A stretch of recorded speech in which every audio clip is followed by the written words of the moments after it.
നമ്മുടെ ലാലേട്ടനെ നായകനാക്കി പൃഥ്വിരാജ് ആദ്യമായി സംവിധാനം ചെയ്ത ലൂസിഫർ എന്ന മെഗാ ബ്ലോക്ക് ബോസ്റ്റർ ചിത്രത്തിന്റെ രണ്ടാം ഭാഗമായ എമ്പുരാന്റെ ആദ്യ ടീസർ ആശീർവാദ് സിനിമാസ് എന്ന നമ്മുടെ സ്വന്തം ലാലേട്ടന്റെ നിർമ്മാണ കമ്പനിയായ ആശീർവാദിന്റെ 25ാം വാർഷിക ദിനമായ ജനുവരി 26 റിപ്പബ്ലിക് ഡേ ദിനത്തിൽ വൈകിട്ട് 7:07 ടീസർ പുറത്തിറങ്ങുമെന്ന് ഒഫീഷ്യൽ അനൗൺസ്മെന്റ് വന്നിരിക്കുകയാണ്. ചിത്രം മാർച്ച് 27 എമ്പുരാൻ റിലീസ് ചെയ്യാൻ പോകുന്നത്. മലയാള സിനിമയടക്കം അക്ഷമരായി കാത്തിരിക്കുന്ന ഒരു ചിത്രവും കൂടിയാണ് എമ്പുരാൻ. പൃഥ്വിരാജ് ലാലേട്ടൻ കോംബോയിൽ വരുന്ന മൂന്നാമത് ഡയറക്ടോറിയൽ വെഞ്ചറാണ് എമ്പുരാൻ. ലാലേട്ടൻ ആദ്യമായിട്ട് പൃഥ്വിരാജിന്റെ സംവിധാനത്തിൽ അഭിനയിച്ച ലൂസിഫർ, പിന്നെ നമ്മുടെ ബ്രോഡാഡി, അതിനുശേഷം ഇപ്പോൾ ഇതാ എമ്പുരാൻ.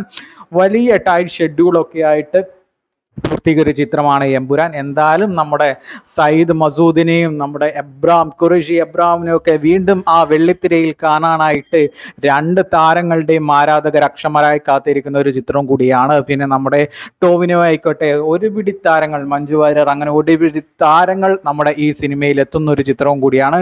വൈകാതെ തന്നെ നമുക്ക് ഒരു ഗംഭീര ചിത്രം തന്നെ മാർച്ച് 27 രാജുവേട്ടൻ സമ്മാനിക്കുമെന്ന് പ്രതീക്ഷിക്കാം. അതിന് മുന്നോടിയായിട്ടുള്ള ഒരു ഗംഭീര ടീസറുമായിട്ട് രാജുവേട്ടൻ എത്തുകയാണ്, ആശീർവാദ് എത്തുകയാണ്.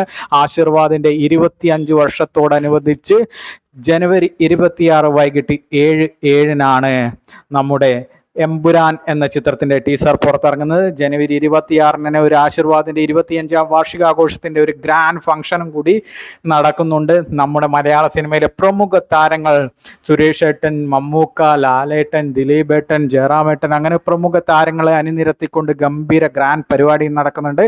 അതിൽ ലാലേട്ടന്റെ ആശീർവാദിന്റെയും വരും പ്രൊജക്റ്റുകളും പ്രഖ്യാപിക്കും. ദൃശ്യം 3 അടക്കം പ്രഖ്യാപിച്ചേക്കാം. അതിൽ തന്നെയാണ് നമ്മുടെ എമ്പുരാന്റെ ടീസറും ലോഞ്ച് ചെയ്യാൻ പോകുന്നത്.